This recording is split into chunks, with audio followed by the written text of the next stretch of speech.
Déjà, je voulais vous remercier d'être venu aujourd'hui. Je voulais aussi remercier les personnes qui ont initié ces journées de la SRF. Et puis, surtout, je voulais les remercier d'avoir pensé à faire cette table ronde sur comment vivre de son métier, puisque c'est un sujet qui est extrêmement important et dont on ne parle pas souvent, et pas assez, à mon avis. Alors qu'il y a un enjeu considérable, notamment celui de l'inclusion, parce que évidemment c'est important que toutes les personnes, tous les jeunes qui souhaiteraient devenir cinéastes puissent le faire et ne soient pas inquiétés justement par cette question: est-ce que je vais pouvoir ou pas vivre de mon métier? Donc évidemment l'enjeu est considérable et voilà, on espère aujourd'hui aller au-delà du constat. Il est parfois difficile de vivre de son métier, pour proposer des solutions, des pistes de réflexion qui nous permettraient de sortir de la précarité. Voilà. Donc, Raphaël. Tout à fait. Et pour en parler, on a réuni 4 auteurs-autrices, non, pardon, 3 autrices, mais un auteur d'un autre genre aussi.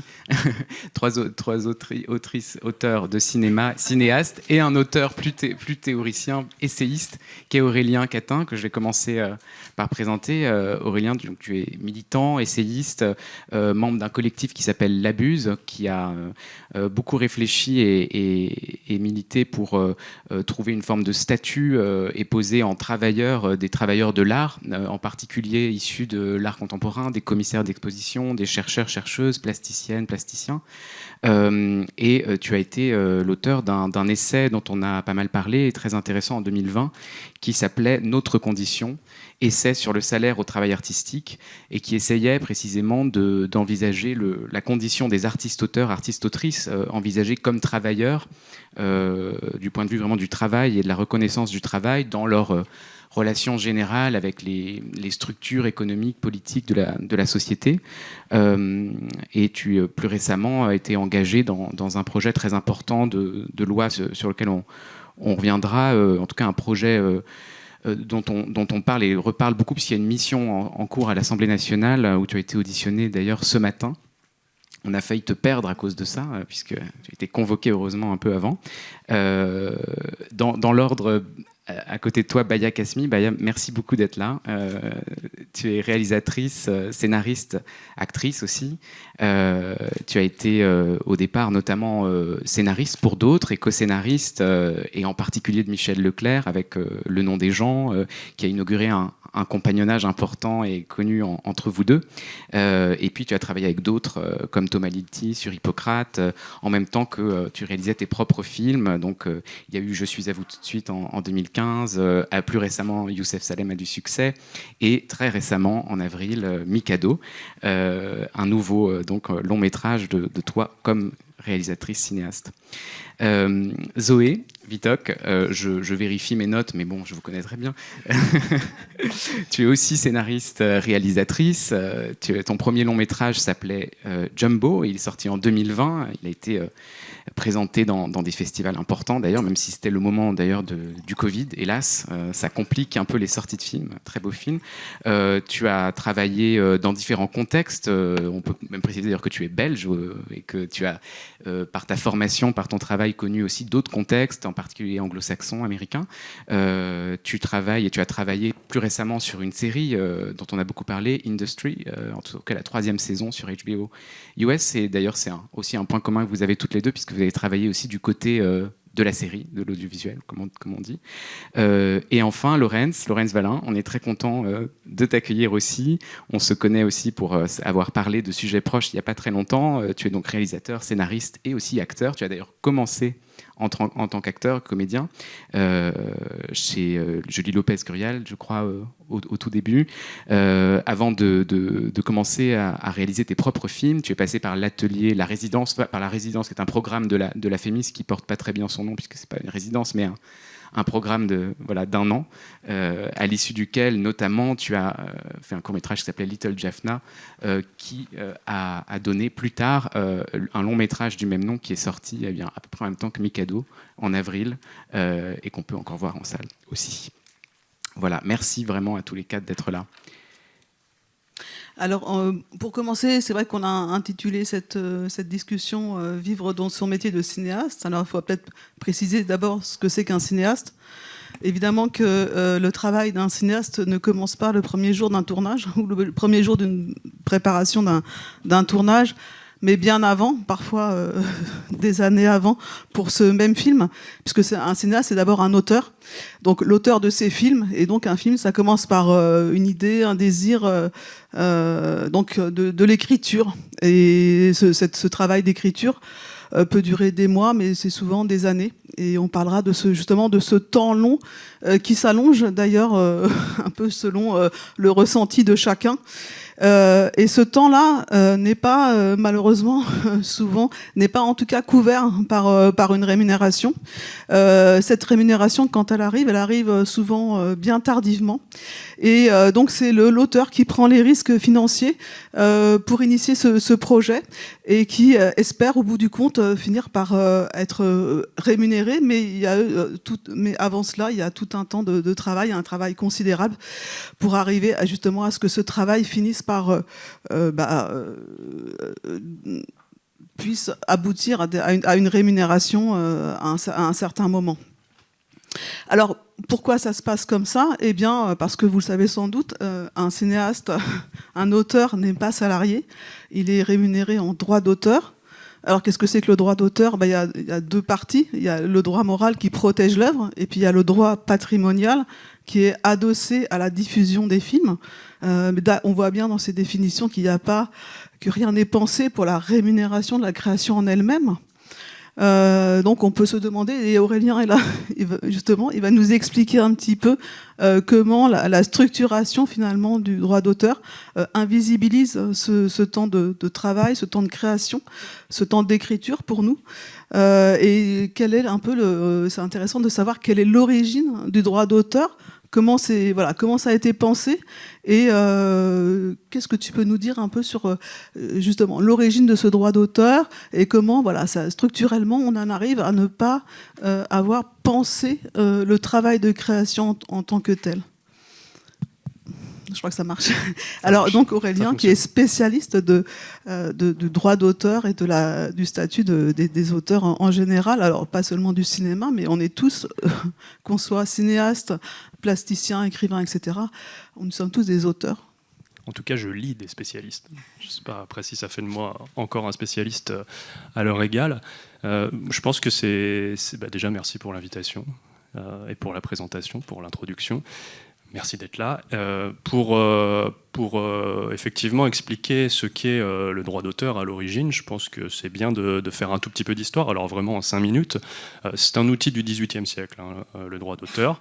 Et là, je vais parler de ce second volet qu'a évoqué Elisabeth, c'est-à-dire le volet patrimonial. Le droit d'auteur en tant que mode de rémunération, pas le premier volet moral. Ça, c'est quelque chose donc, qui naît au XVIIIe siècle du côté des auteurs dramatiques, dont certains très connus comme Beaumarchais, qui disent qu'il faut formaliser le droit des auteurs sur leurs œuvres, parce que pour l'instant, tout ça n'est pas fixé, et potentiellement, on est livré à l'arbitraire des théâtres qui ont un monopole d'exploitation des œuvres. Tout ça aboutit pendant la période révolutionnaire à une première loi sur le droit d'auteur qui est portée par un député qui s'appelle Le Chapelier, Isaac Le Chapelier, et qui monte à la tribune en portant la parole des auteurs dramatiques en disant « Il faut que les auteurs, à l'époque on ne parle que des hommes, tirent quelques fruits de leur travail ». C'est vraiment les termes qu'on retrouve dans les archives. Donc il parle bien de travail. Seulement, à l'époque, les questions de présomption de salariat, de sécurité sociale, d'assurance chômage, c'est un peu loin.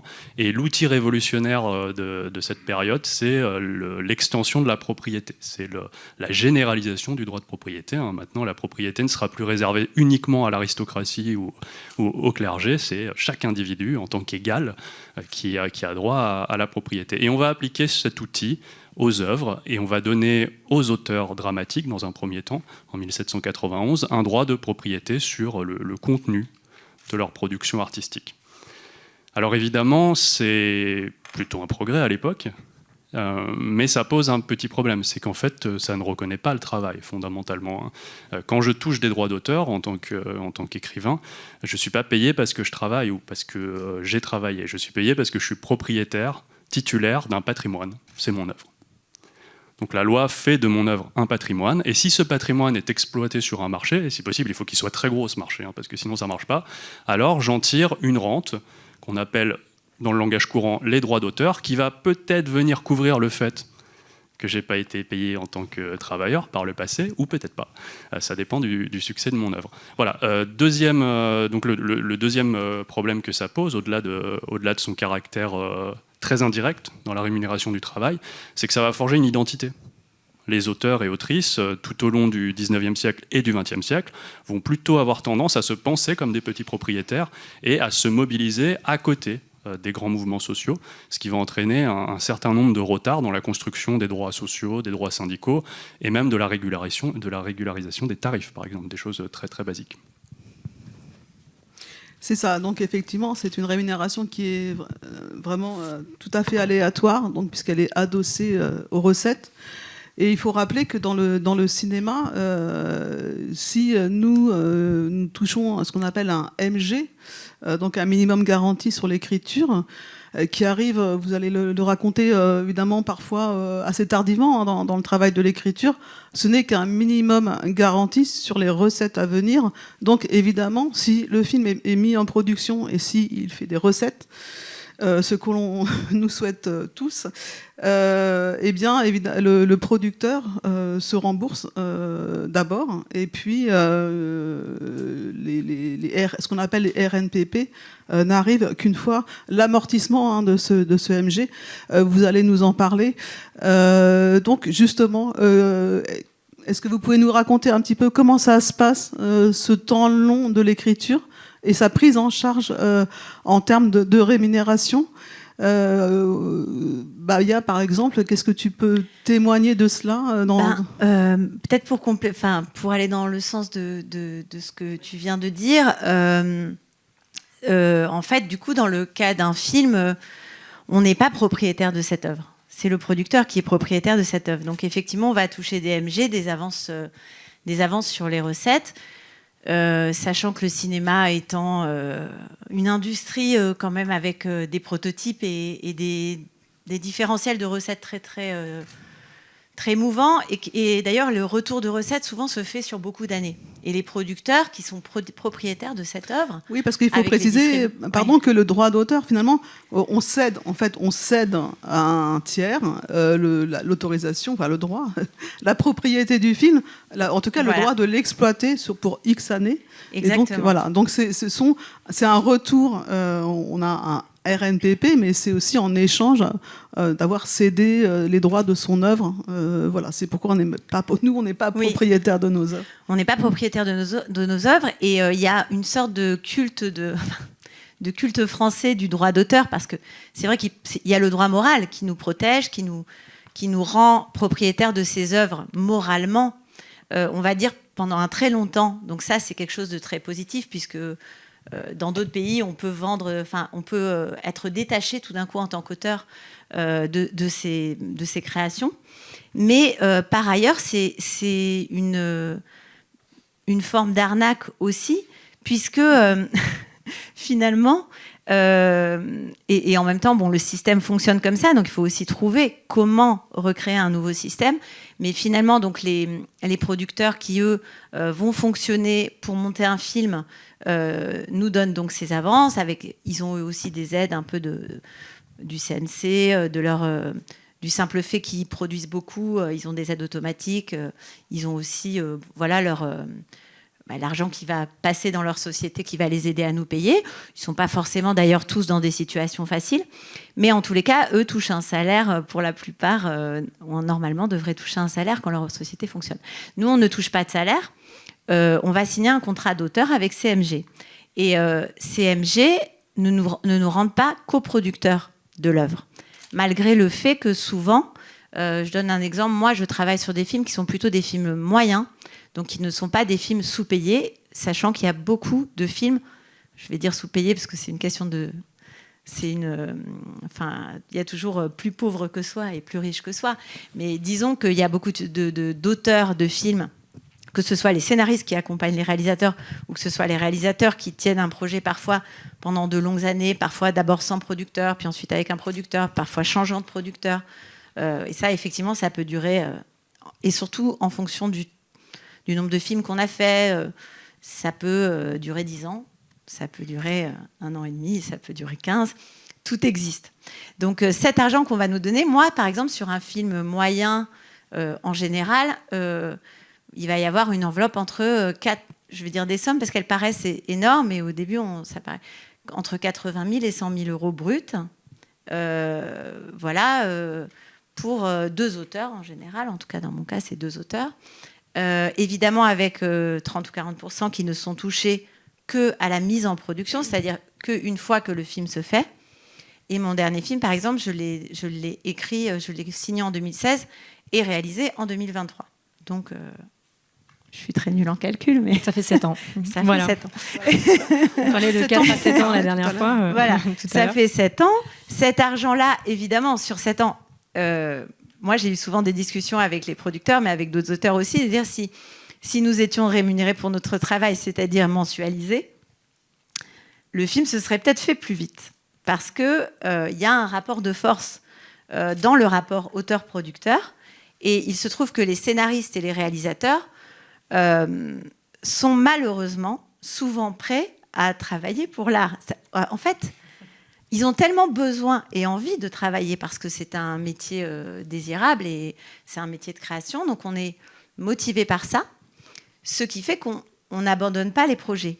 Mais le producteur, sans du tout le diaboliser, hein, bien évidemment, mais le producteur attend, lui, d'être satisfait. Il demande des retravails. Et quand il n'y a plus d'argent, il dit oui, mais je ne suis pas satisfait, je ne peux pas le mettre en production. Il manque ceci ou cela, etc. Donc, tant qu'on est dans cette situation, l'auteur travaille. Donc, évidemment, là, on remet ces 40 000 euros sur 7 ans en les divisant par petites sommes, etc. Et on voit que la rémunération ne suffit pas à vivre. Et encore, je dis que je ne fais pas partie des gens qui sont en difficulté. C'est-à-dire que je signe des contrats qui sont à peu près corrects. J'ajoute à ça le fait qu'en plus, cette situation, pour moi, elle est dramatique parce qu'il y a la question de vivre de son art, mais il y a la question de faire, d'expérimenter. C'est-à-dire que dans ces situations où nous, on est dépendant du désir des autres pour faire, et où il n'y a pas finalement de rapport de force, puisqu'il n'y a pas de pression au niveau de l'argent pour mettre en production ces œuvres, et pour avancer vite, puisque ça dépend de quand c'est prêt.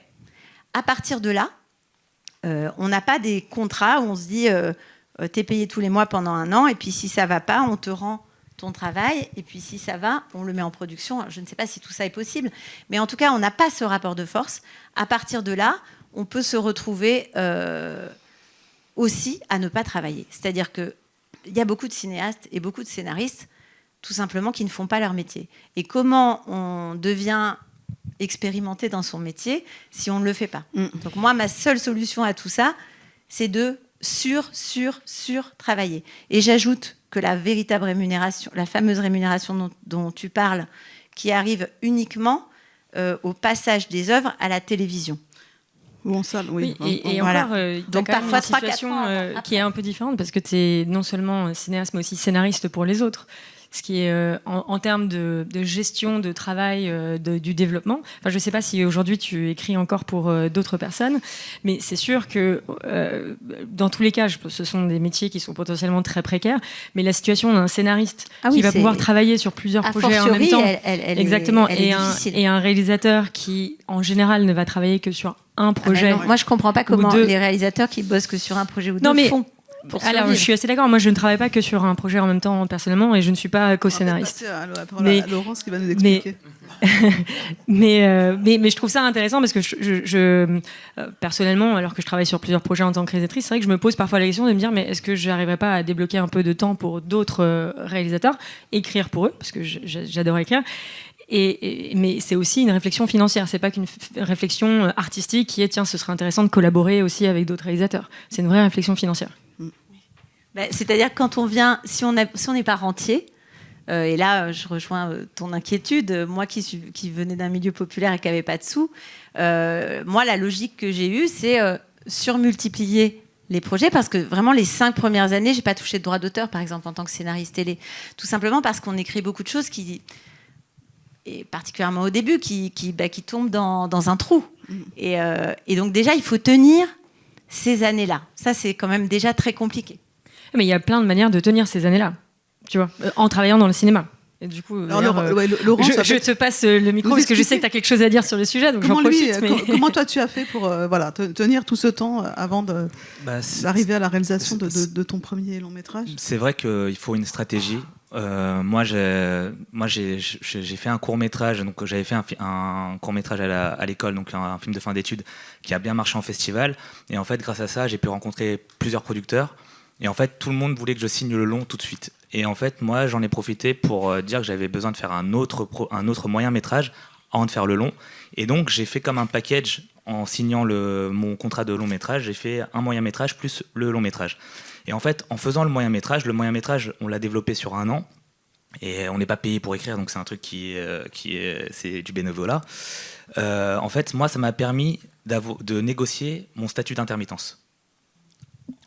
Et c'est là où, en fait, ça m'a permis de tenir pendant, du coup, 1 an sans devoir faire autre chose. Et moi, j'étais... Mais on est d'accord que c'est une fraude à l'intermittence. Ah oui, non, qui se fait avec les producteurs. C'est-à-dire que les producteurs, comme ils ne peuvent pas payer... Je ne sais pas si je suis un fraudeur, mais... Non, c'est pas toi. Je pense que ce sont des accords qui sont de personne à personne, qui sont souvent faites, justement parce que les producteurs ne payent pas. Donc, ils vont te sortir des piges.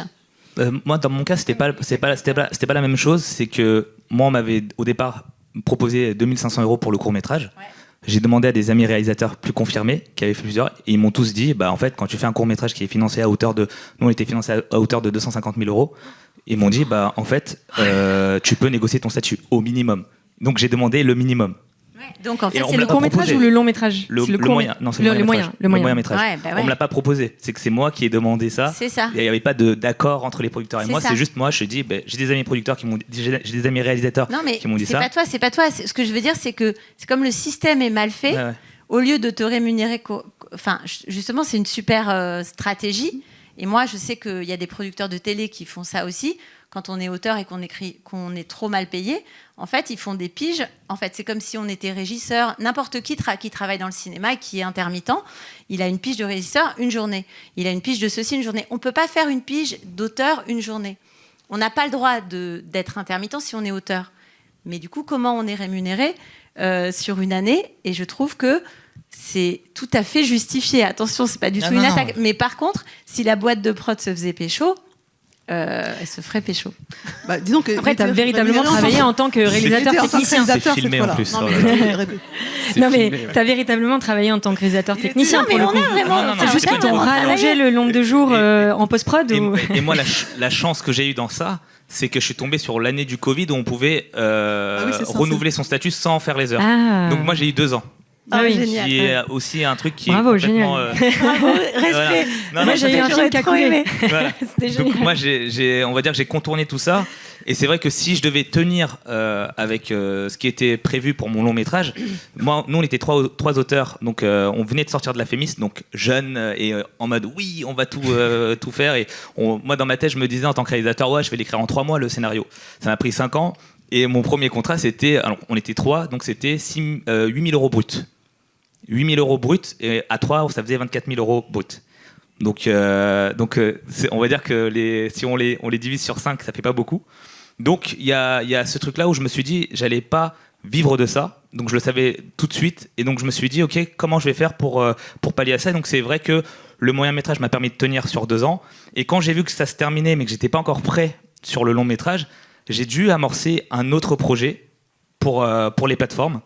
Et en fait, j'ai commencé à écrire, donc on m'a payé pour écrire. Et donc j'ai développé ce projet-là en parallèle. Et en fait, c'est ça qui m'a permis de tenir sur la durée pour faire mon premier long métrage. Sinon, j'aurais pas pu. Et ce qui est intéressant, c'est qu'au final, moi, si je prends mon expérience, c'est aussi l'intermittence. À un moment donné, en fait, on cherche tous à se dire quel est le meilleur moyen, le moyen le plus rapide d'aller obtenir cette intermittence. Alors, moi, en l'occurrence, je travaillais en tant qu'assistante mise en scène sur les plateaux, donc je trouvais que c'était un bon moyen, évidemment, d'observer des réalisateurs, réalisatrices au travail et d'avoir mon intermittence assez rapidement. Donc, je l'ai eu quand je suis arrivée en France et j'ai tenu 1 an derrière, pareil. Et puis j'ai signé un contrat d'écriture avec Gaumont. J'ai eu la chance de signer avec eux. Bon, même chez eux, c'est étonnamment pas des sommes énormes. Je crois qu'ils me payaient à l'époque 18 000 € pour écrire le scénario complètement. Et je crois que j'avais 10 ou 15 000 si le film se faisait en tant que scénariste. Et j'étais chez Gaumont, quoi. Donc, mais comme c'était mon premier film, voilà. Et en termes de calendrier, est-ce que tu peux nous préciser, parce que les 8 000, c'était quoi c'était sur combien de temps déjà? Et c'est surtout la première tranche. C'est-à-dire que la première tranche, c'est quoi? C'est 500 €? C'est combien? C'est 1000 €? Je crois que c'était 500 ou 1000 €, voilà. je crois. Et en fait, nous, en parallèle, oui, ça, c'est aussi un truc. C'est que nous, avec les co-autrices, on avait fait une demande d'aide à l'écriture. Et en fait, souvent, quand on a l'aide à l'écriture, c'est comme si, pour les producteurs, c'était eux le salaire. Donc c'est un truc où ils se disent, moins les 30 000, on vous donne le complément. Alors que c'est 2 choses différentes, c'est une aide qui a rien à voir avec la production. Et donc ça, c'est aussi un truc où il faut toujours... Moi, je demandais souvent, et la chance que j'ai eue, c'est que j'ai fait pas mal de résidences d'écriture, où j'étais un peu le rookie qui arrivait, et il y avait pas mal de réalisateurs qui avaient fait leur premier long métrage, et ils me disaient tous les trucs qu'il ne fallait pas faire. Et donc je disais, ah ok, très bien, d'accord, et je prenais des notes, et derrière, je revenais en me disant, en fait, ça n'a rien à voir. Et donc on a eu la chance d'avoir l'aide à l'écriture au départ, qui nous a permis de... c'était 30 000 € qu'on a divisé à 3, et donc on avait 10 000 €, donc 5 000 € dès le début, et après, qui cumulait aux 1 000 € qu'on avait eu à l'écriture, donc on avait à peu près 6 000 € pour démarrer. Et ça, après, quand j'ai remis la première version de scénario, on a récupéré le solde, donc 5 000 chacune. Et ça, ouais, 5 ans d'écriture. Voilà, même c'est pour vrai avoir qu'il y a une aide à souvent l'écriture, des effets comme ça de vase communicant quand on se place du point de vue des producteurs qui en fait comparent comme ça mélangent les aides et déduisent d'autant sur ce qu'ensuite ils sortent de leur poche entre guillemets. Il y a même des discussions, tu sais, sur les droits d'auteur que tu vas toucher après.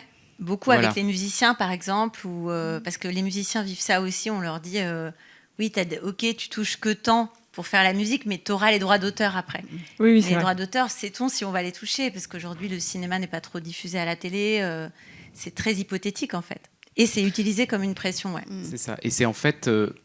ça revient tout le temps à la question du temps, c'est-à-dire que quand on parlait de cette justification un peu culturelle de travailler pour l'art, c'est vrai quand même que si on la replace sur un plan un peu économique, en tout cas à l'intérieur d'économies de long métrage en particulier, qui sont tout de même financées, etc., travailler pour l'art, c'est un peu la version culturelle de prendre le risque économique, prendre sur soi une très grande partie du risque économique à un moment un peu embryonnaire où finalement la production le prend aussi, mais peut-être pas autant en proportion de ce qu'elle pourrait.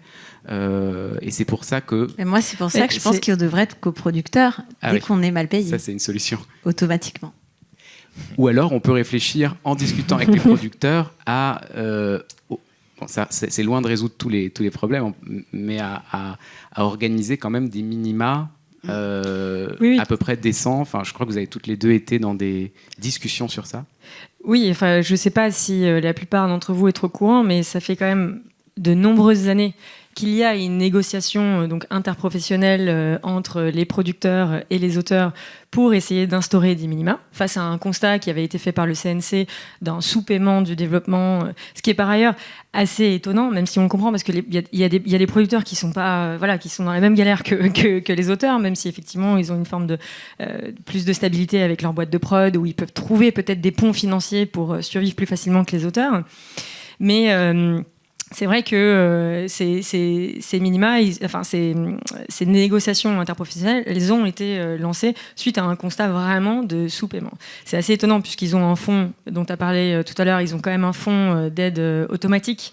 À partir du moment, évidemment, que ce sont des producteurs qui travaillent, ils ont un fonds de soutien automatique qui, par ailleurs, et c'est très bien de la part du CNC, est fléché donc vers le développement, c'est-à-dire qu'il va être doublé, je pense, s'il est investi dans du développement plutôt que dans la production d'un film. Voilà. Donc c'est quand même beaucoup d'initiatives qui sont faites pour essayer d'aller contrer ça. Et donc ces accords auteurs, eux, s'intéressent aux deux dispositifs principaux, en tout cas, et je ne parle pas évidemment de tout ce qui est chômage, intermittence, etc., mais aux deux dispositifs principaux en amont, ou peut-être un peu plus tardif, mais pour payer les auteurs. Donc le premier, c'est ce qu'on appelle normalement le minimum garanti, dont tu disais tout à l'heure, on a souvent que 50% ou 40% de ce minimum garanti au moment de l'écriture, et du coup 50 ou 60% si le film se fait, puisque c'est au moment où le film est mis en production. Donc aujourd'hui, on s'intéresse à ce qu'on appelle un minimum garanti à l'écriture. Voilà. Donc évidemment, on ne peut pas vraiment parler de chiffres concrètement là, parce que ce sont des accords et des négociations en cours. Mais l'idée est d'essayer d'imposer déjà plutôt 60-70% de tout MG à l'écriture, et que en plus, dans ces 60-70%, soit à minima d'une certaine valeur. Voilà, évidemment, ces chiffres sont débattable dans un sens ou dans un autre, mais voilà, donc ça pourrait quand même améliorer des situations. Ça aurait typiquement déjà amélioré ta situation, ça aurait amélioré ma situation quand moi j'ai démarré et les minima qu'on m'a proposés. Et après, il y a un deuxième dispositif qui devrait exister sur les contrats de toute personne qui a déjà signé un contrat de long métrage, mais qui malheureusement ne l'est pas toujours, et qui deviendra obligatoire, c'est-à-dire l'indexation sur le budget du film ou ses financements extérieurs ou le coût du film, voilà, sur une assiette de coût du film. Et ça, c'est vrai que c'est à cet endroit-là que je pense que tant l'ARP que la SRF sont véritablement d'accord pour se dire qu'il y a une véritable avancée, en tout cas dans la perspective de rémunération des auteurs. Puisque ça lui donnera un minimum qui est, en général, ça lui permettra en tout cas une rémunération plus vertueuse. Maintenant, l'indexation, c'est pareil. Elle se pratique quand on a un agent, mais souvent, elle est un peu oubliée.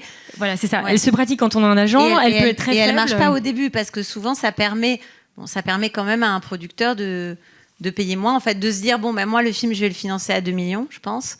Mais si, finalement, je le finance à 4, le prix du scénario va augmenter. Et après, il y a la question du pourcentage du scénario sur un film aussi, qui est aussi en discussion. C'est-à-dire que qu'est-ce qu'on considère que le scénario a comme valeur ?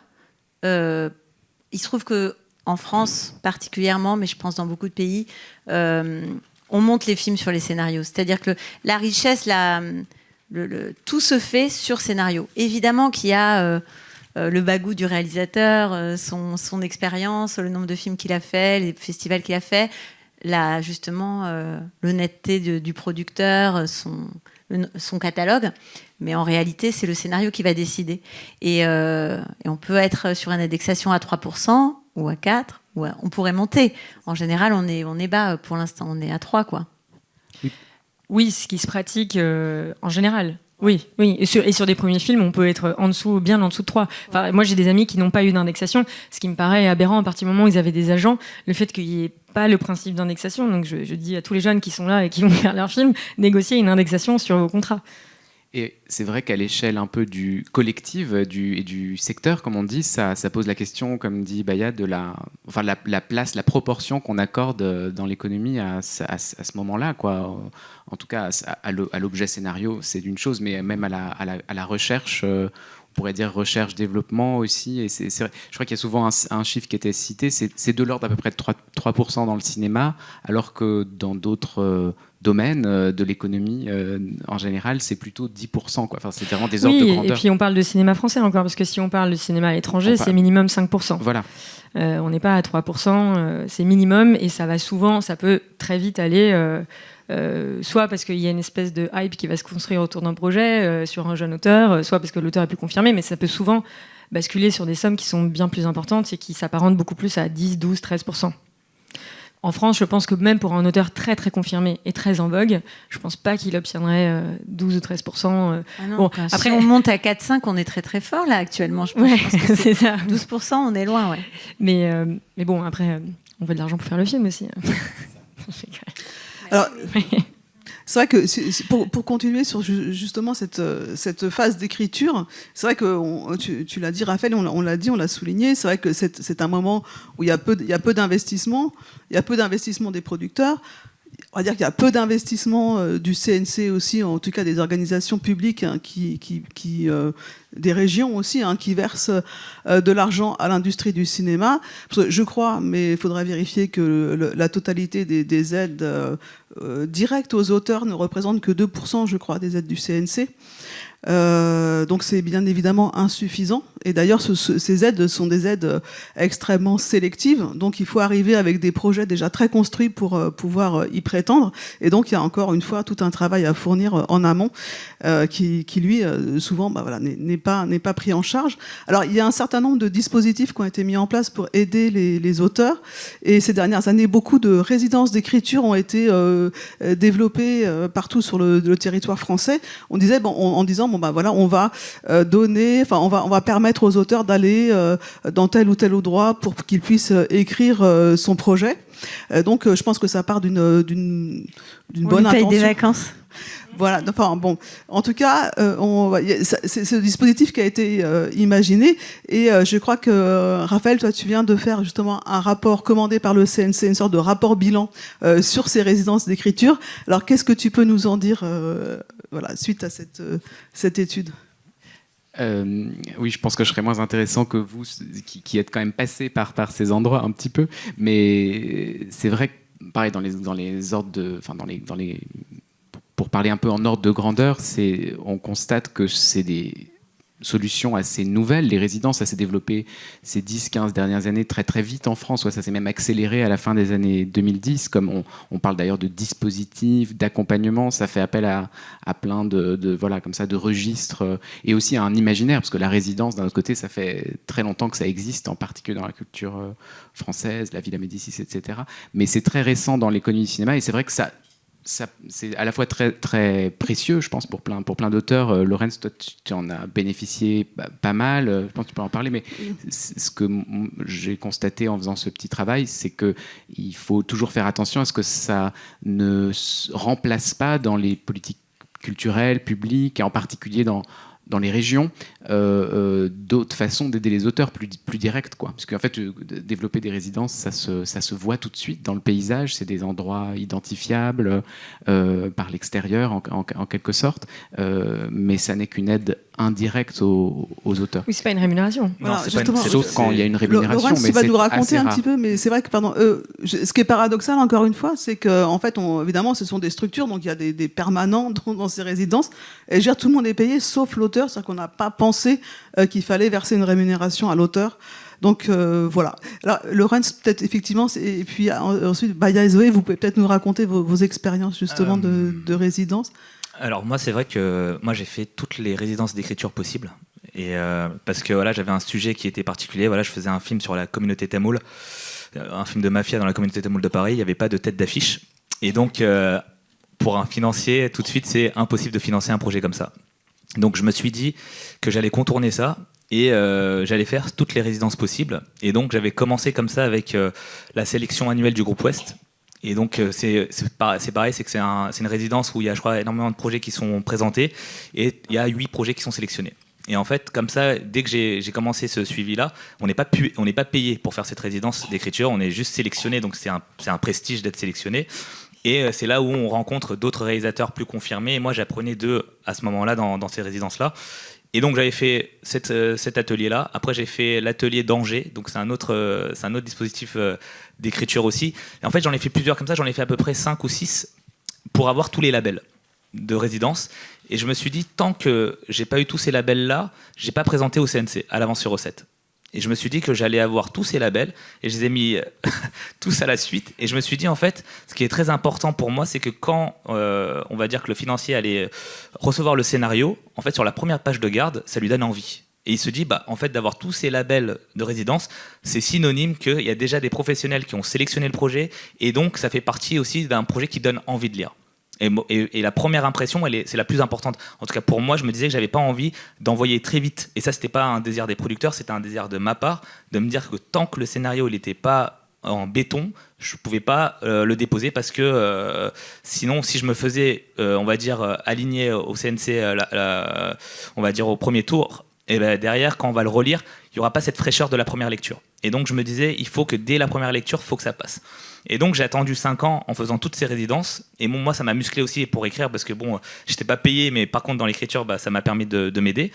Et derrière, quand on l'a déposé au CNC, en fait, on est passé au premier tour et on a eu l'avance sur recette dès le premier tour. Et ça a été un pari gagnant pour ma part. Et donc ça a été comme ça que ça m'a beaucoup aidé dans ce sens-là. Parce qu'il y avait un côté un peu, le scénario avait gagné une certaine hype.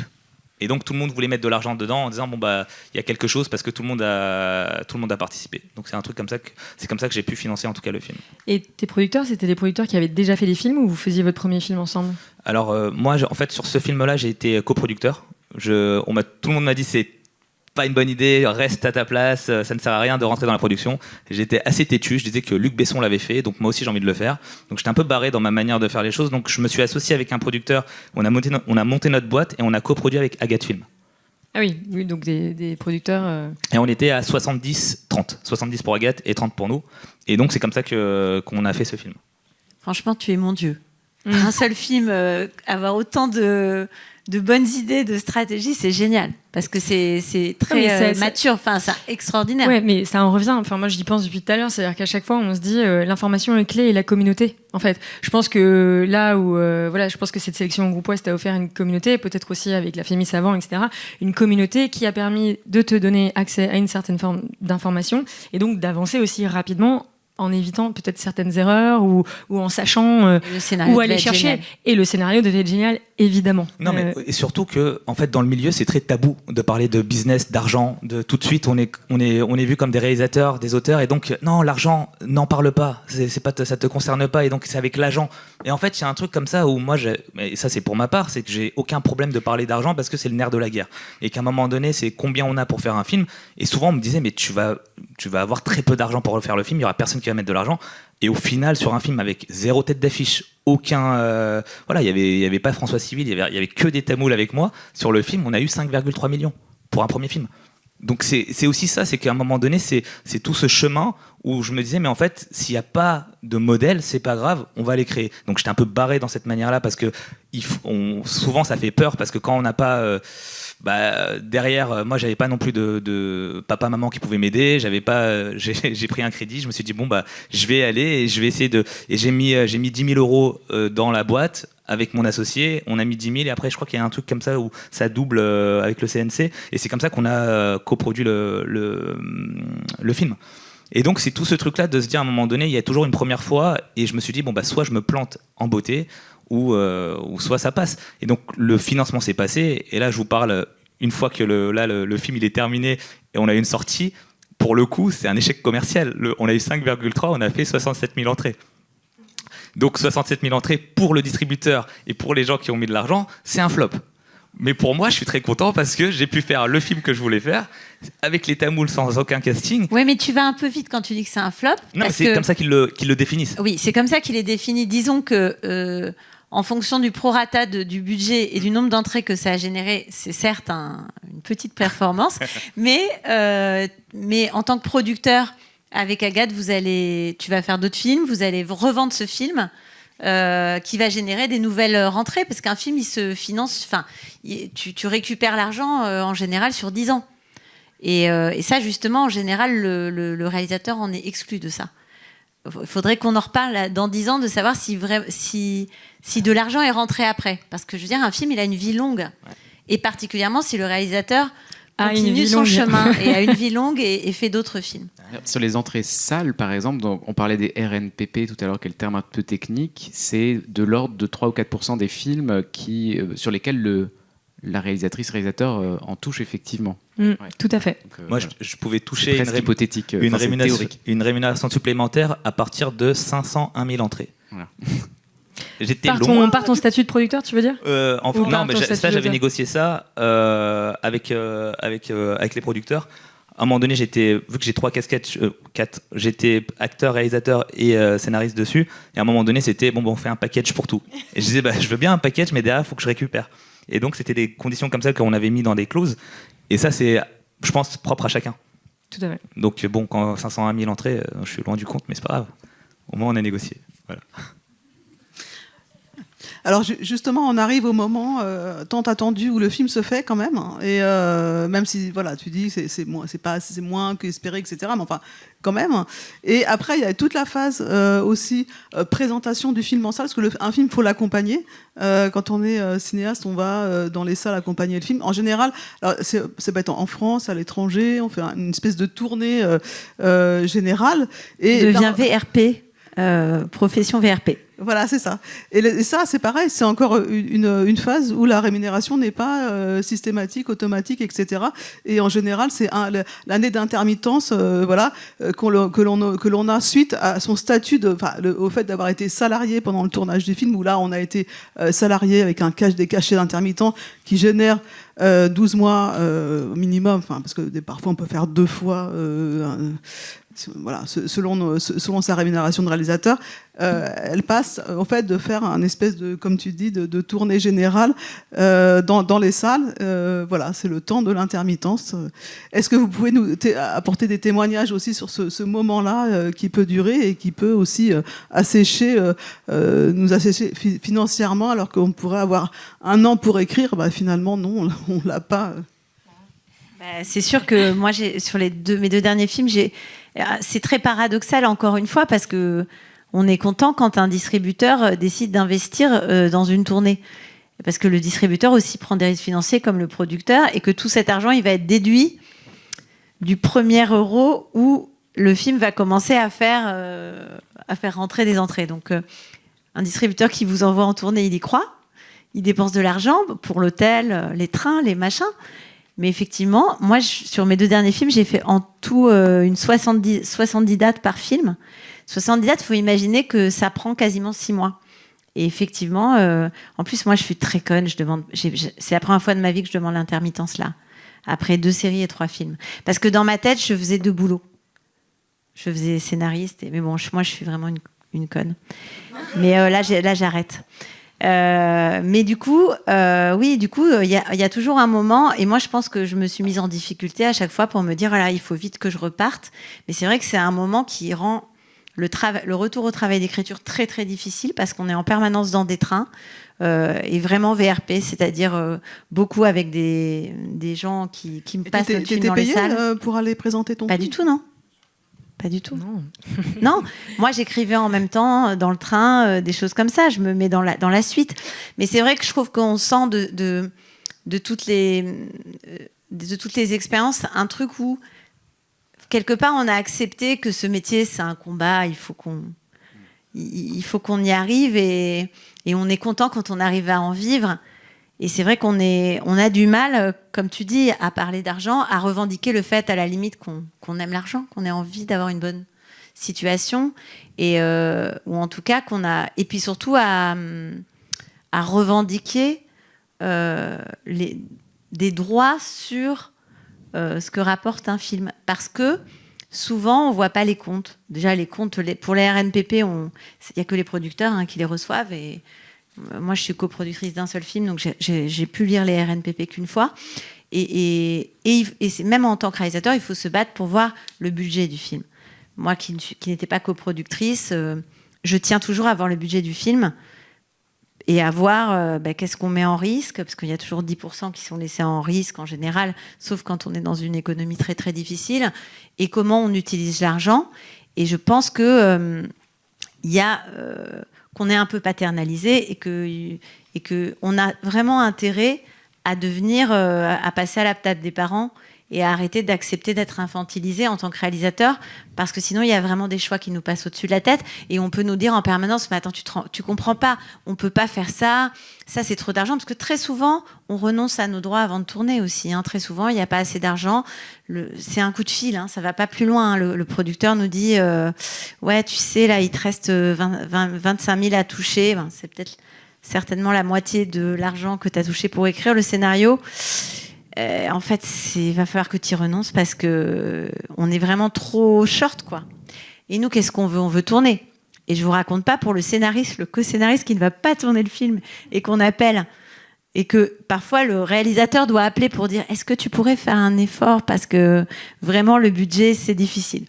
Et donc je pense que bien souvent il n'y a pas de réunions qui sont faites avec des presque des débats. Comment ça? Qu'est-ce que je mets? Qu'est-ce que tu mets? Et comment? Et pourquoi? Voilà. Et ce qui est intéressant, c'est que quand on nous demande effectivement de renoncer à cet argent, moi aussi on m'a demandé de renoncer à de l'argent qui avait été signé sur contrat, etc. Quand on demande de renoncer à cet argent, c'est pas du tout en échange d'une participation au film, etc. Il faut savoir que les producteurs, par leur qualité de producteur, quand ils renoncent à une partie de leur salaire qu'ils investissent dans le film, ils le mettent en participation. C'est-à-dire que ça rentre aussi dans tout le calcul de retour de recettes, dans leur place de retour de recettes, etc. Alors que nous, en fait, on fait un don au film. Voilà, ce qui est quand même très différent. Et d'ailleurs, ce don, cette idée du don, je vais demander à Aurélien, parce que là, on parle encore de forme de travail gratuit, enfin, ou de prise de risque absolument volontariste, et voilà, de la part des auteurs, et que ce soit avant le tournage, après le tournage, pour présenter le film. Est-ce que ça résonne pas avec des formes, voilà, je sais pas, d'origine un peu idéologique, encore une fois, de la façon dont on considère le travail des artistes? C'est-à-dire qu'il y a très peu de moments où on est vraiment capable de l'envisager collectivement, socialement comme un travail, et qu'à plein d'autres moments, il faut toujours que ça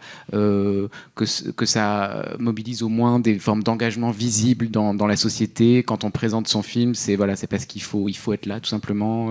Ou alors quand on est en résidence, alors ça existe un peu moins dans le cinéma, mais il faut donner des ateliers, parce qu'il faut toujours justifier le fait qu'on touche éventuellement une indemnisation. Oui, alors déjà je précise, pour commencer, en vous écoutant, je me rends compte que la situation est la même aussi dans le livre, par exemple. Je disais qu'on est propriétaire sur le papier, parce que nous aussi, on signe des contrats de cession de droits. Donc on cède nos droits d'exploitation à quelqu'un qui a le pouvoir politique et économique d'exploiter notre œuvre, en l'occurrence une maison d'édition. Donc de ce point de vue-là, c'est exactement la même situation. Et le volet patrimonial, en vérité, est toujours absolument spolié et accaparé par des intermédiaires qu'il ne faut pas diaboliser, ça je suis d'accord, parce que c'est structurel. C'est pas la question de telle personne il y a des plus ou moins bonnes pratiques, bien sûr, mais globalement, c'est un modèle juridique et économique qui est fait pour ça. Voilà. Ce que ça entraîne derrière, effectivement, c'est l'invisibilisation du travail artistique, mais c'est manifeste parce que c'est quasiment écrit dans l'outil dès le début. C'est un outil de propriété, c'est pas un outil de travail, et c'est un outil qui est quand même, par contre, ça c'était explicite en 1791, qui est fait pour la concurrence entre les auteurs et autrices. Le Chapelier le justifie comme ça, il dit qu'il faut libéraliser le théâtre, on arrête les monopoles. Parce que ça va créer de la concurrence, et la concurrence, alors j'ai pas les termes exacts, mais c'est à peu près, ça excite l'émulation, ça entretient des idées de gloire, et donc les auteurs vont se foutre sur la gueule entre eux pour être les meilleurs, et ça va créer un art magnifique. Voilà. On est clairement toujours dans ce système. C'est exactement la conversation que j'avais avec un producteur américain l'autre soir, qui me tenait exactement ce discours, j'étais horrifiée. C'est le droit d'auteur et tout ce qu'en est issu, parce que maintenant c'est beaucoup plus compliqué c'est beaucoup plus complexe que le seul droit d'auteur de l'époque. C'est un vieux système, c'est un vieil outil qui nous vient du XVIIIe siècle, qui est bourgeois, qui est libéral, et qui est par ailleurs très paternaliste. Tu employais ce mot tout à l'heure, Baya. À une époque où les acteurs n'avaient pas le droit de se marier, ça a été fait à une époque où les auteurs de théâtre étaient un peu des citoyens de seconde zone, quand même. C'est un modèle extrêmement paternaliste qui nous irresponsabilise en tant que sujet collectif, c'est-à-dire qu'on n'a pas voix au chapitre, on n'a pas de voix politique sur ce qui est en train de se passer dans l'économie de la création, et qui en même temps nous surexpose en tant qu'individu, puisque rien n'est dit, rien n'est régulé, on est surexposé en tant qu'individu, et comme ça a été dit précédemment, nous prenons tous les risques en tant qu'individu, et dans le même temps, nous sommes irresponsabilisés en tant que sujet collectif, d'où l'importance cruciale de réinvestir des formes de mobilisation collective, syndicale notamment, et de les rénover. Clairement, il faut se saisir de ces outils-là. Je pense qu'une des grandes forces, entre guillemets, du rapport de force du système contre les auteurs, c'est que les auteurs sont très seuls. Donc, ils n'ont pas forcément toujours accès à l'information, et donc ils n'arrivent pas à se mobiliser. C'est évidemment ce qu'on essaye de changer. Des livres et des travaux comme les tiens nous aident à avancer, à nous informer, à ce qu'on puisse se mobiliser derrière pour faire changer des pratiques. Mais c'est vrai qu'un scénariste, un auteur écrit tout seul dans sa chambre, ou éventuellement avec un autre co-scénariste. Un réalisateur, c'est le seul réalisateur sur son plateau. Donc tous les gens qu'il va côtoyer pendant la production de son film, ce sont pas des gens qui vont partager la même expérience que lui. Donc on est tous très seuls.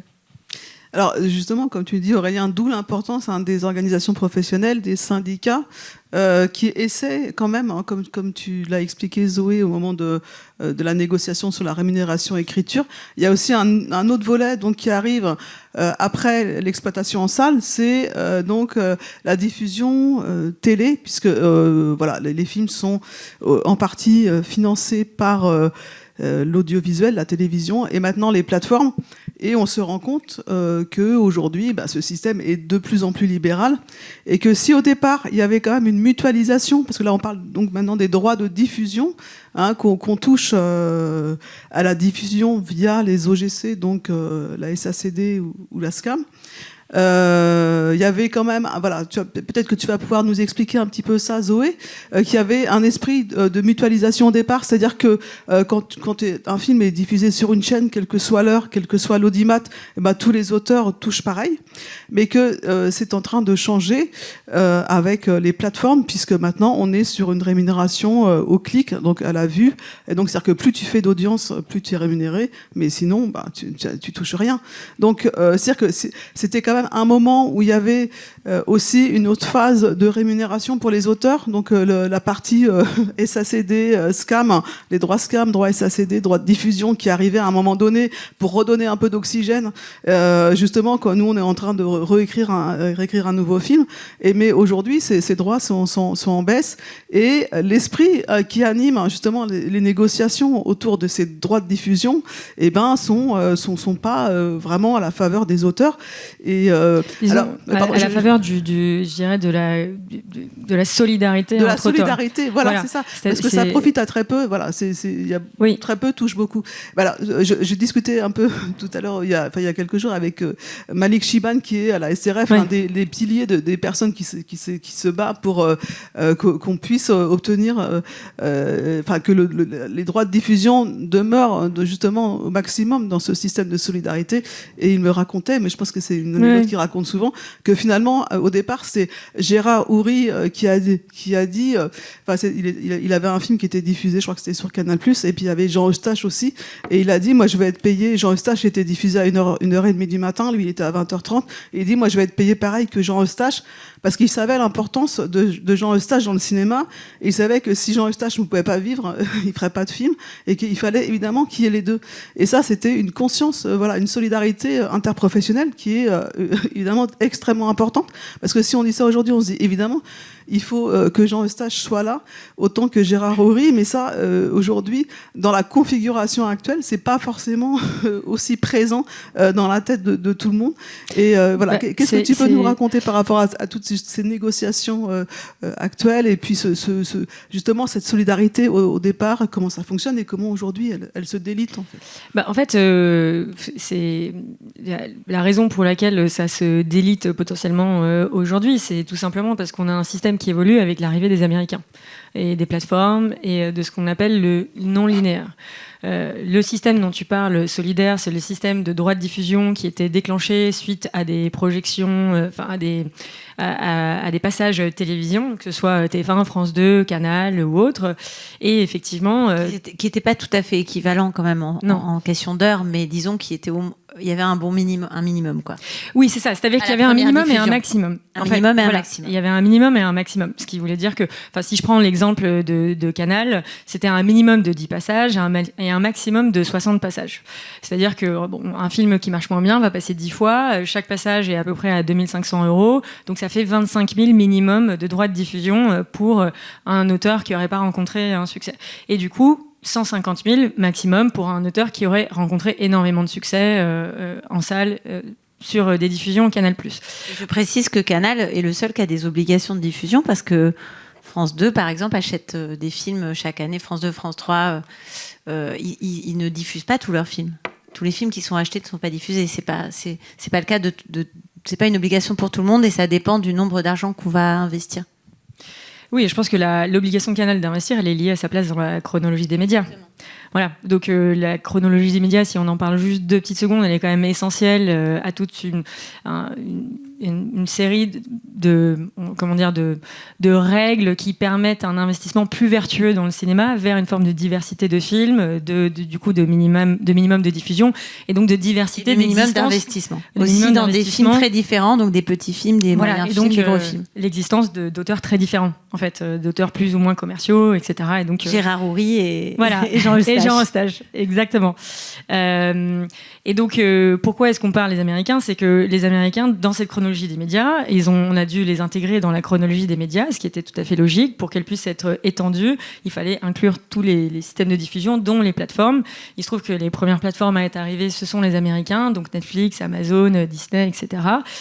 Et donc, il a fallu aussi les intégrer dans cette chronologie des médias pour imposer des minimums d'investissement. Bon. Et au début, c'était à 36 mois, il passe à 17, 15, bon, en fonction de... Je ne vais pas rentrer dans tous les détails, mais... On peut juste dire quand même que là, forcément, le système de financement et de chronologie des médias est quand même en train de se transformer. On ne sait pas où ça va aller, puisque là, il y a eu des accords qui ont été re-signés pour 3 ans.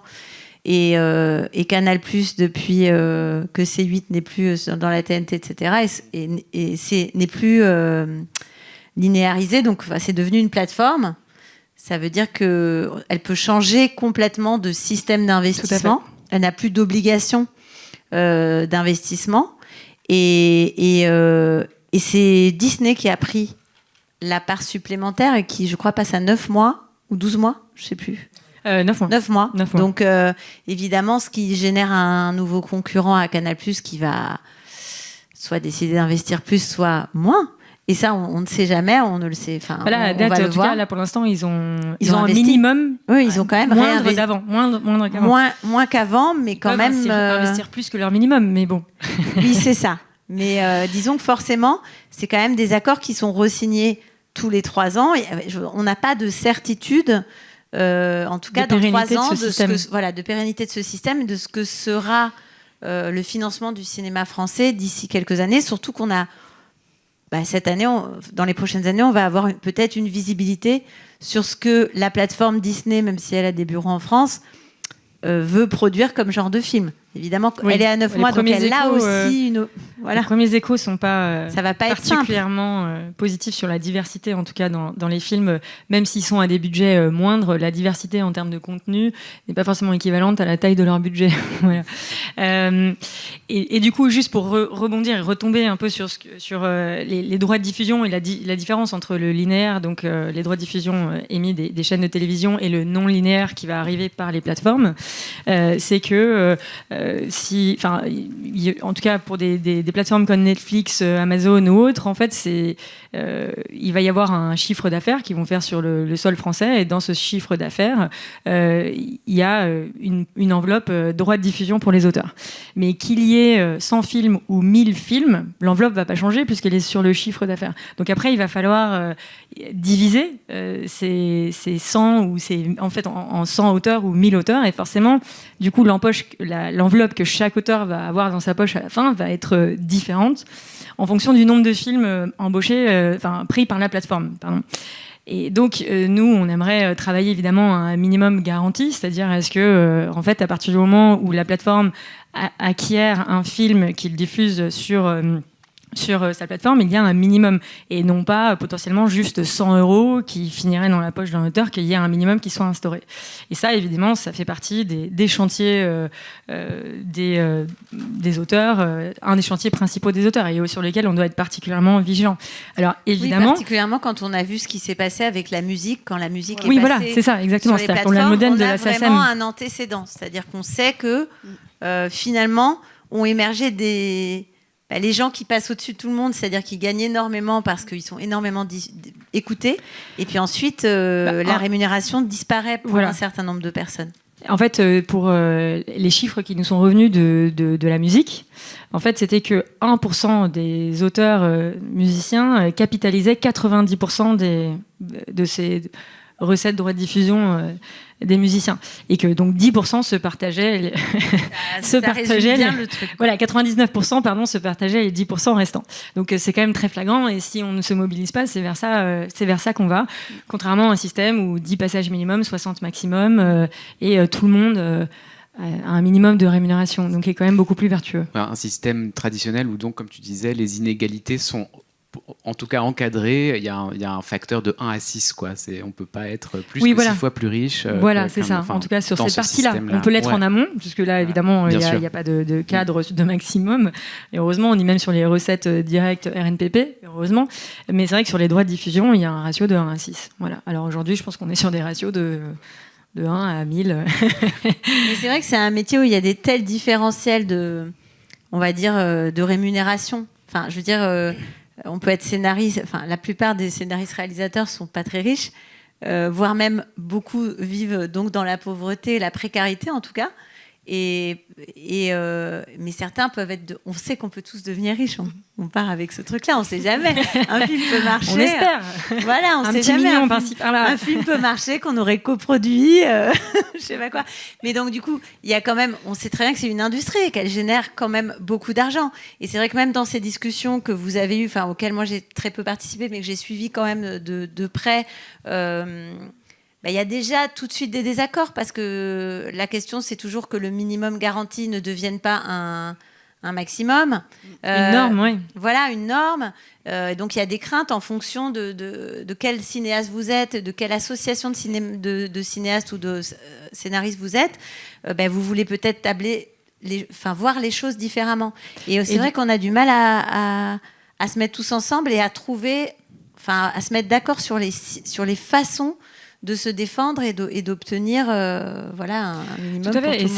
Ça revient un peu sur le rapport, la définition dont tu parles, presque historique, du rapport du travail d'un auteur à son travail, en fait, et à cette fameuse propriété. Je pense qu'il y a toute une partie d'auteurs qui sont beaucoup plus prêts à travailler presque gratuitement parce qu'ils ont cette propriété de leur œuvre, et que donc en échange, entre guillemets, ils ont pas tant besoin de cet échange financier direct, en tout cas, ils sont plus aptes ou plus prêts peut-être à faire cet investissement dès le début. Mais je pense que c'est une majorité grandissante, notamment peut-être parce que notre métier pour beaucoup se précarise.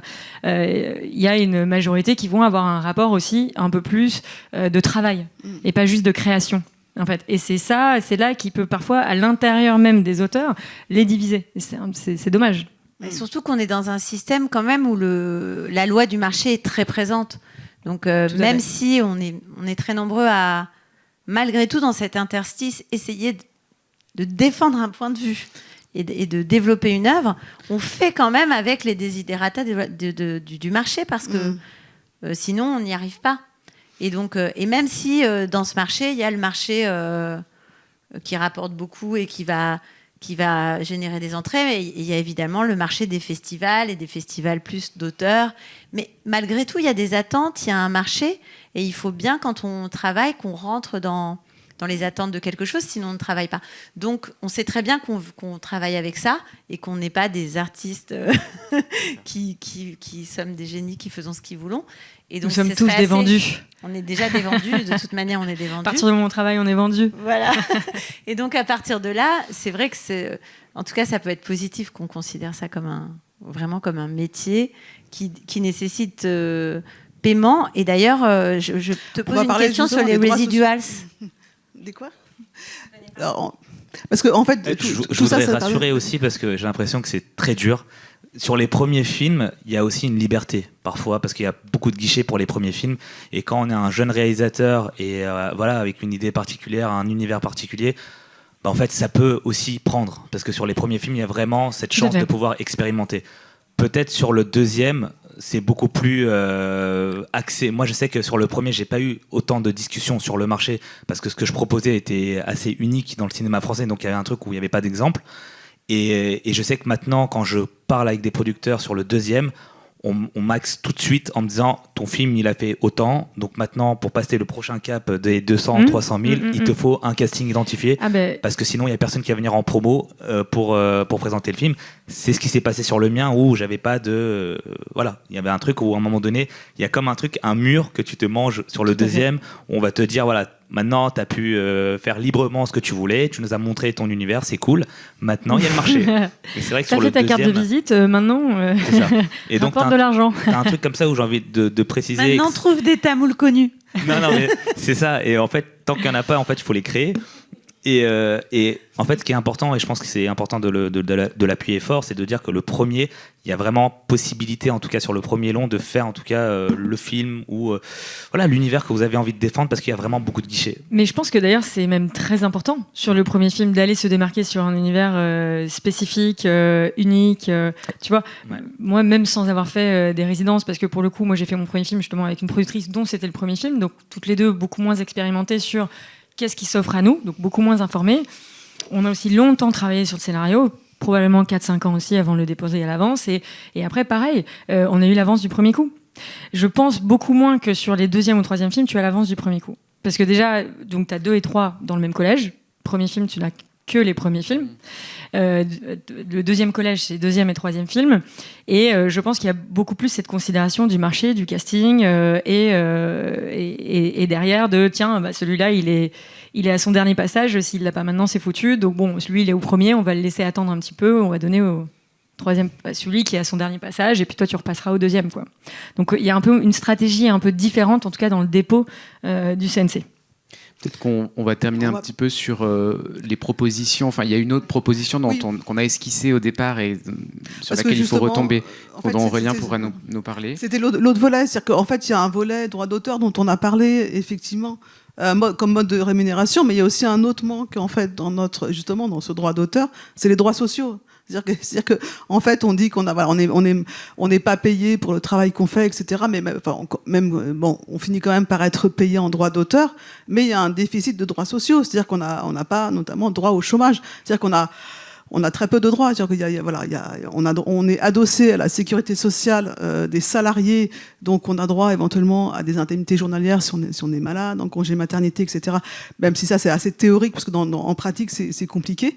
Mais il y a quand même un droit de base, qui est le droit de base des salariés, qui est le droit au chômage, qui n'existe pas dans le droit d'auteur. Et c'est finalement, c'est pas du tout il pourrait en être autrement. Et donc, Aurélien va nous en parler.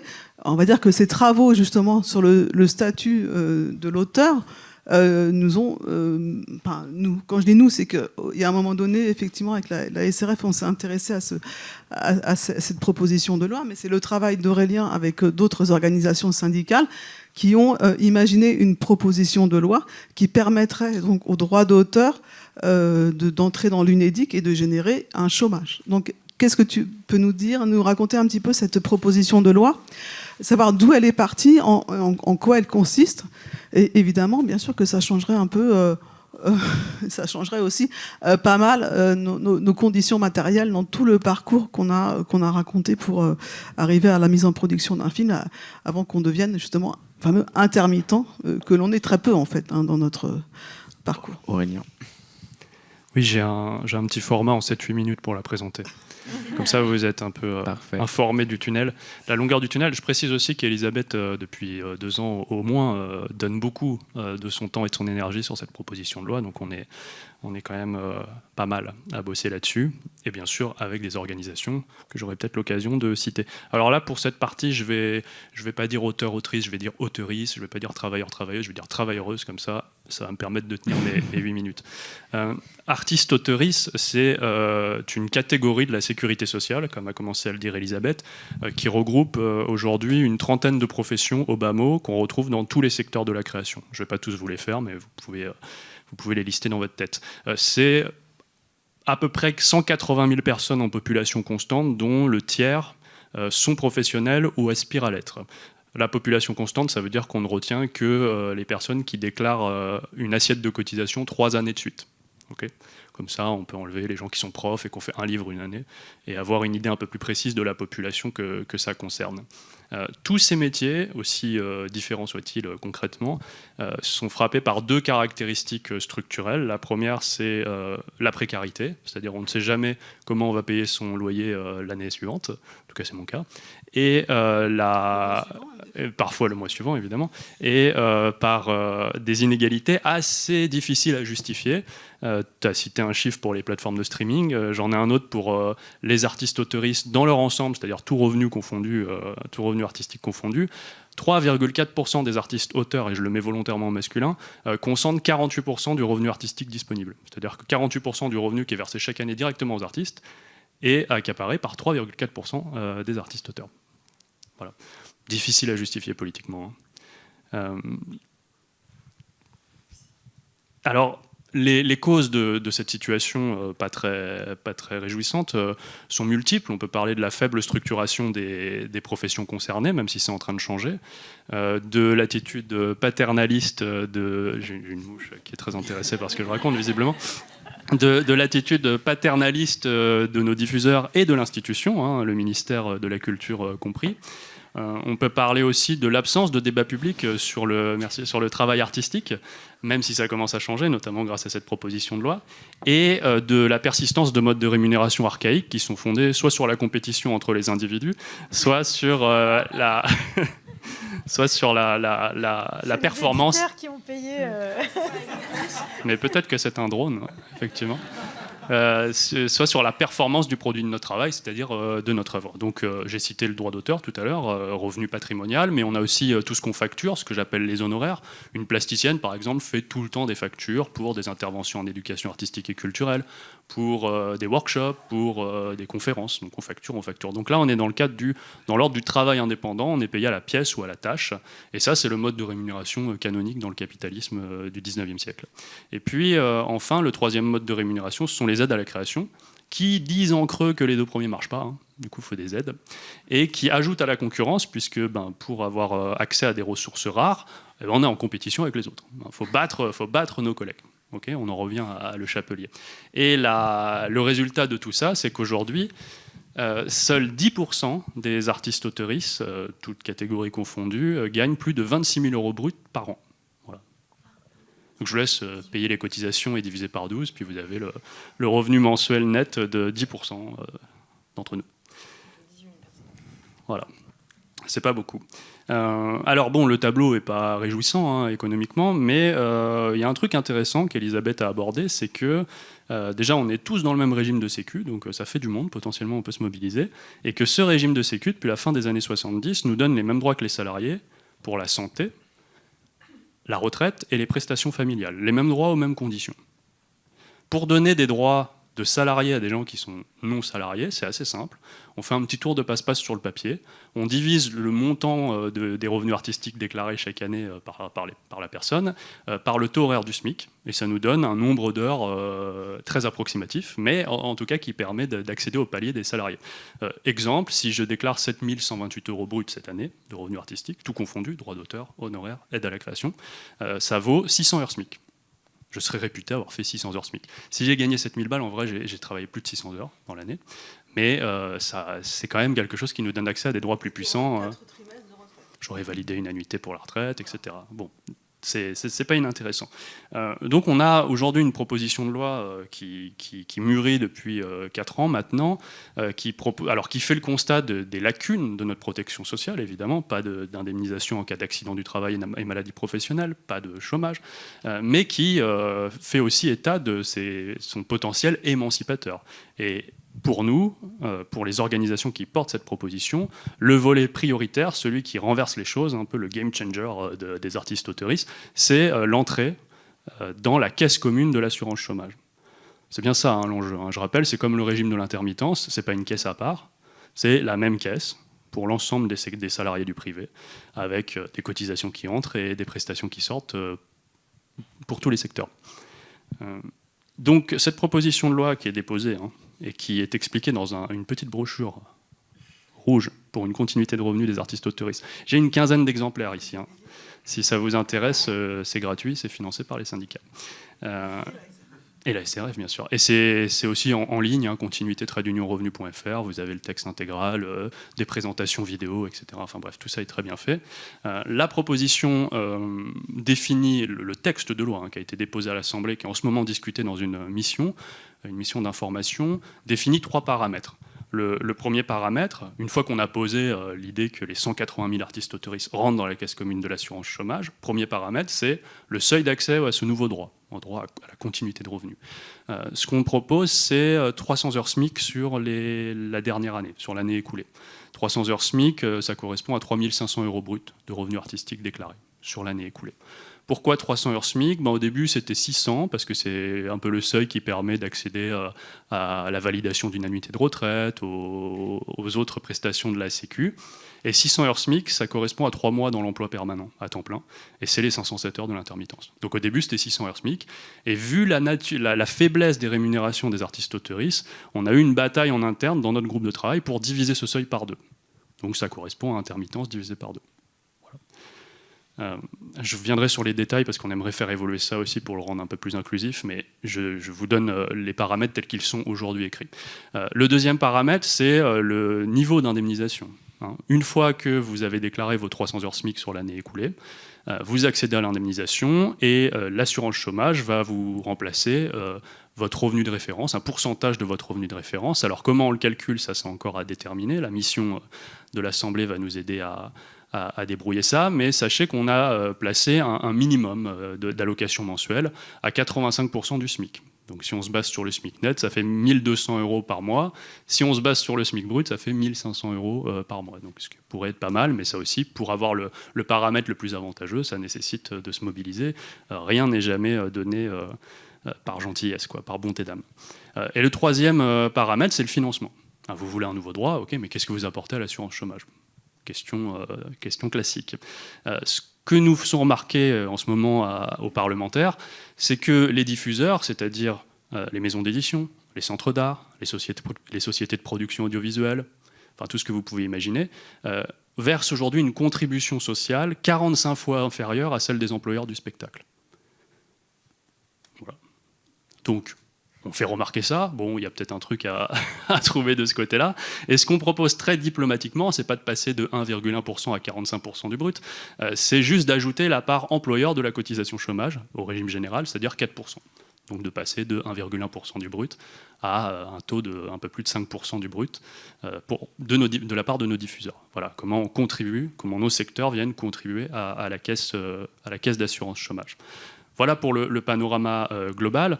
Sur les effets attendus, le premier, il est un peu méta, c'est vraiment ce que permet cette proposition au-delà de ce qu'elle vise concrètement, c'est de politiser nos secteurs, notre statut et nos droits. C'est-à-dire d'avoir enfin une lecture non plus administrative ou technique de ces questions, mais une lecture politique qui s'inscrit dans une histoire sociale et qui concerne nos devenirs communs.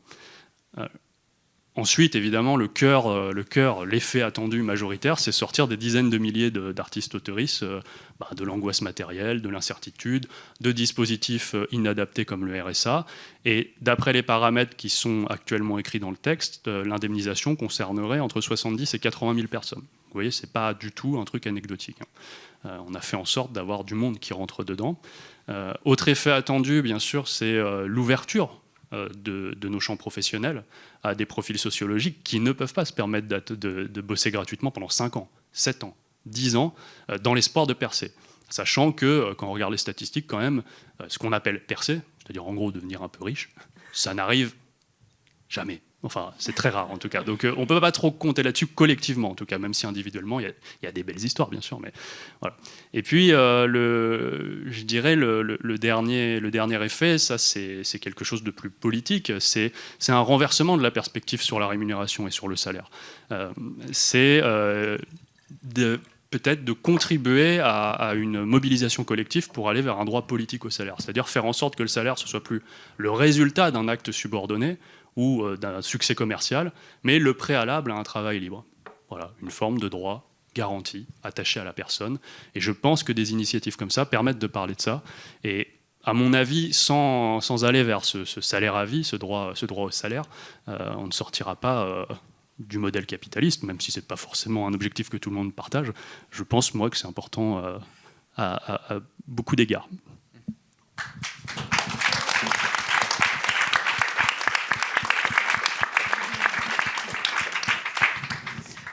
Je ne sais pas si on a vraiment le temps d'ouvrir aux questions, même si c'est un peu frustrant. Peut-être qu'on peut se donner le temps d'une ou deux questions. Ça va faire bientôt 1h30, donc voilà, la discussion était riche. Je ne sais pas ce que vous en pensez, peut-être une question ou deux. Ouais. Oui, merci pour toutes ces infos. Qu'est-ce qui empêche un producteur de payer un auteur, un scénariste, dans le régime général ? En intermittence, vous voulez dire? Non, dans le régime général, comme un salarié qui va produire pendant 6 mois un texte. Le droit d'auteur. Et ensuite bénéficier du chômage normal.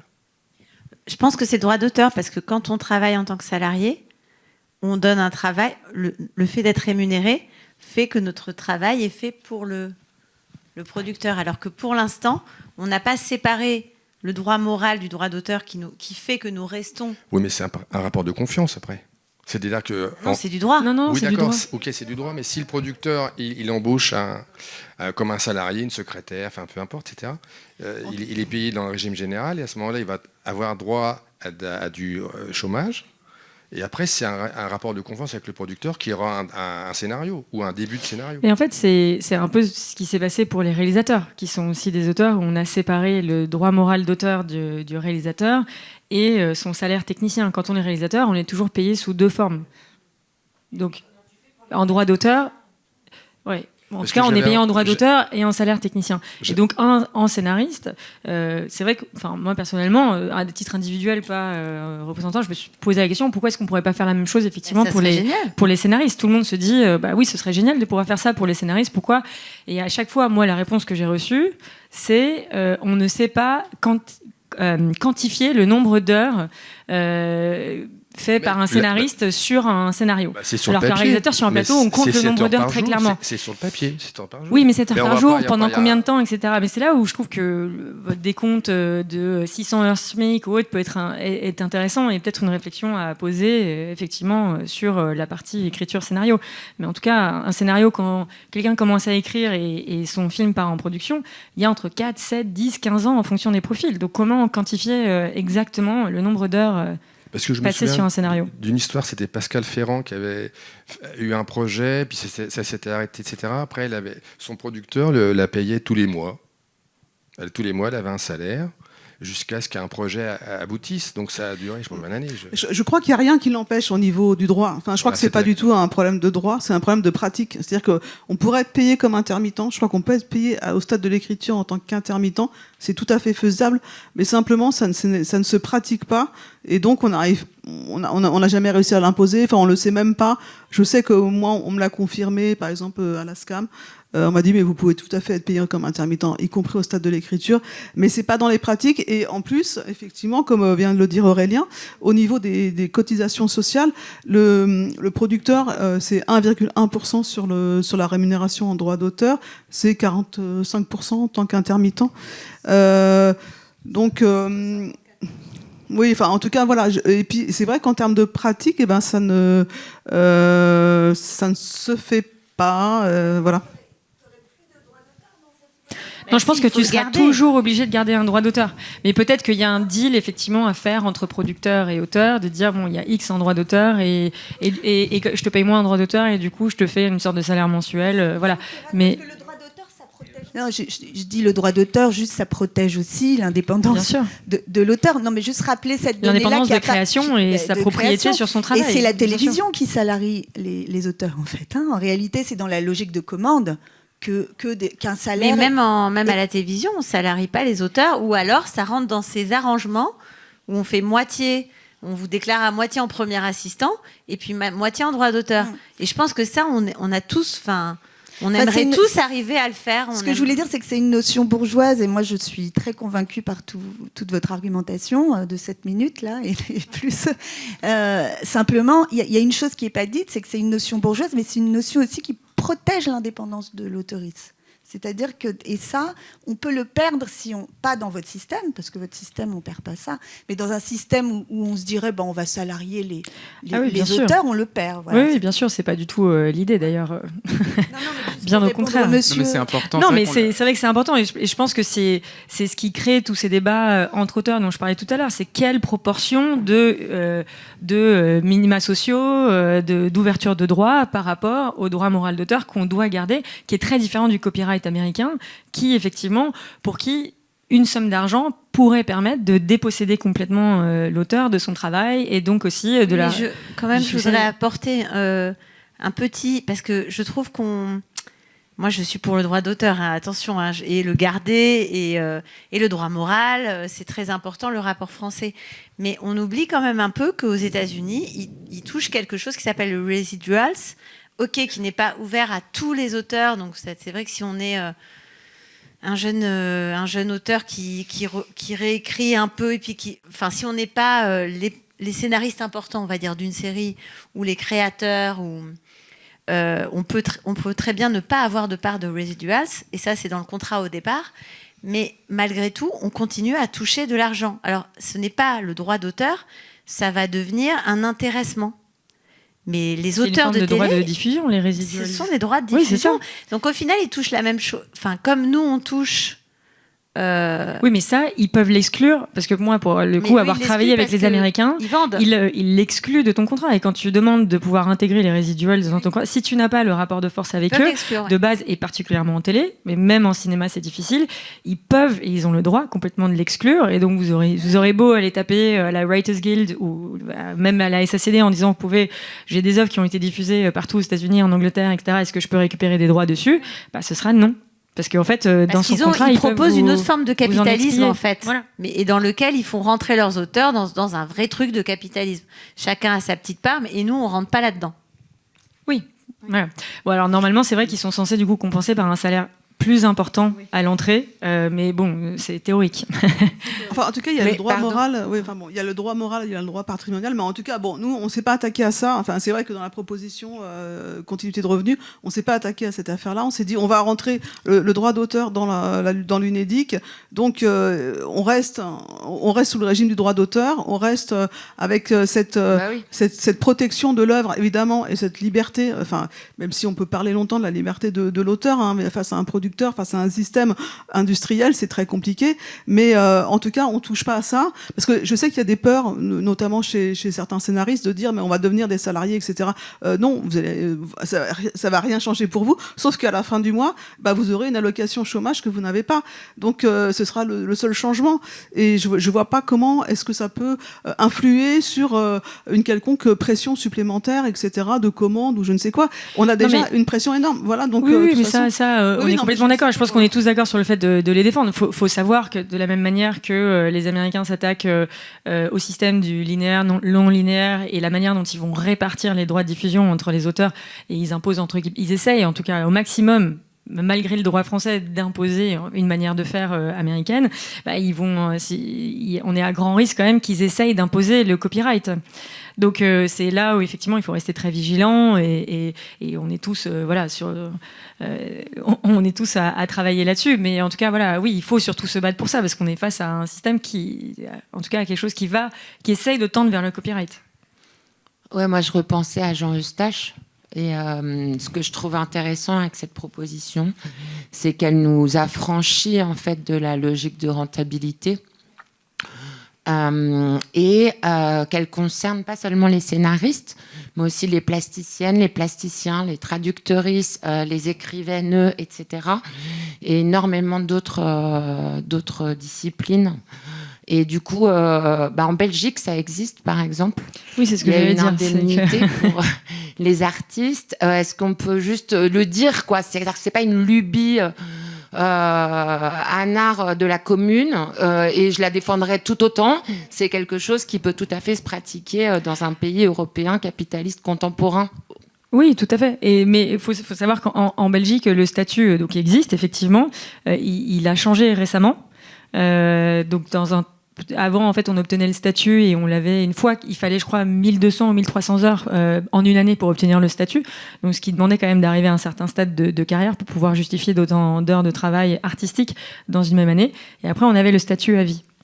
Voilà. Il fallait justifier d'un tout petit nombre d'heures. Aujourd'hui, ce qui se passe, c'est qu'ils ont augmenté le nombre d'heures pour justifier de garder le statut et ils ont diminué la rémunération que ce statut offrait. Et donc, il est plus pérennisé à vie. Voilà. Ah bon? Bon, moi, je parle pour les cinéastes. Enfin, vous devez connaître ça mieux, mais par exemple, pour les plasticiennes et plasticiens, en Belgique, ils doivent prouver qu'ils ont participé à X œuvres d'art et expo, mais c'est pas lié à un nombre d'heures ou à un salaire, c'est pas lié à une somme d'argent, quoi. Les deux, enfin, disons que ça compte. Effectivement, l'expérience professionnelle peut compter indépendamment de la rémunération, mais ça s'ajoute. Enfin, c'est assez complexe. Et puis en plus, effectivement, mais je crois que c'est sous le coup de nouvelles élections et d'un nouveau gouvernement très à droite. Oui, de plus en plus à droite, mais comme le reste du monde. Oui. Effectivement, là, il y a un petit coup de rabot lié aux politiques de droite qu'on connaît tous, y compris ici. On n'est pas hyper étonnés. Mais voilà. Et du coup, votre proposition de loi, elle est soutenue par qui alors? Et est-ce qu'elle a des chances? Oui, voilà, pour qu'on en sache un peu plus. Alors, elle est déposée dans les deux chambres. Dans une version légèrement différente, un peu plus avancée et ambitieuse au Sénat, parce que c'est une proposition plus récente, donc on avait eu le temps de faire des tas de correctifs. À l'Assemblée nationale, c'est une députée qui s'appelle Soumia Bouroua, qui est communiste et qui fait partie du groupe donc GDR, et elle a la signature de dizaines de députés anciennement NFP, on va dire, mais il nous manque encore quelques signatures côté centre et droite. Parce qu'en est à 90 signatures aujourd'hui. Oui, c'est beaucoup, et on a des gens du centre et un peu de droite, et il nous en faut un peu plus, parce qu'il y a des seuils pour que la proposition devienne transpartisane. Quand une proposition devient transpartisane, depuis 3 ans maintenant, il y a des dispositifs spéciaux qui s'appellent les semaines transpartisanes, et ça améliore grandement ses chances d'avancer dans le processus parlementaire, et notamment de passer en commission des affaires sociales. Donc là, on est à la porte de la commission des affaires sociales. Et elle revient toujours à point nommé, celle-là. Pour être précis, il nous manque 8 signatures de la majorité présidentielle. Donc c'est macroniste, Modem, enfin tous les partis qui sont aujourd'hui au pouvoir. Il nous manque 8 députés. Si vous avez des amis. Voilà. C'est-à-dire que vous pouvez écrire à votre député s'il est dans ces... Parce que LR, je crois que c'est plus considéré comme la majorité. Donc il faut que ce soit... voilà, c'est la majorité présidentielle. Même si vous allez sur le site de l'Assemblée, vous voyez si le député c'est marqué majorité présidentielle ou majorité, tout simplement. Et donc il nous en manque 8 pour passer en commission transpartisane. On n'est pas loin. Oui, et la co-rapporteur de la mission qui vient de commencer aujourd'hui est macroniste. Donc on peut aussi la convaincre et convaincre des collègues. Avant la dissolution en 2024, on avait une macroniste, qu'est-ce qu'on avait d'autre? On avait des gens de l'IOT, on avait des gens du Modem, on avait des gens de LR. Donc on a su convaincre quand même la droite également. Et au Sénat, c'est un peu moins important le Sénat parce que c'est vraiment l'Assemblée, la colonne vertébrale du parcours parlementaire, mais au Sénat, c'est une élue écologiste qui s'appelle Monique de Marco qui a déposé la loi, et on commence à débloquer pas mal de trucs. Le PS qui était bloqué pour l'instant commence à nous rejoindre, et puis il y a des sénateurs de droite. Donc les chances sont pas nulles. Maintenant, ce qu'il faut savoir, c'est qu'on peut faire voter la loi, et à la fin avoir un gouvernement qui dit... Ah ouais, parce que maintenant on a un roi qui décide comme ça, en dernière intention, oui ou non. Voilà, donc on a le droit de veto du roi à la fin quand même, qui est toujours possible. Hein, mais... Bon, je vous propose qu'on s'arrête parce qu'il est assez tard, mais je propose aussi d'aller chercher, entre autres choses, ces 8 signatures pour celles et ceux que ça a convaincu, comme moi. Merci encore à tous les 4. Merci à tous. Merci. Merci beaucoup.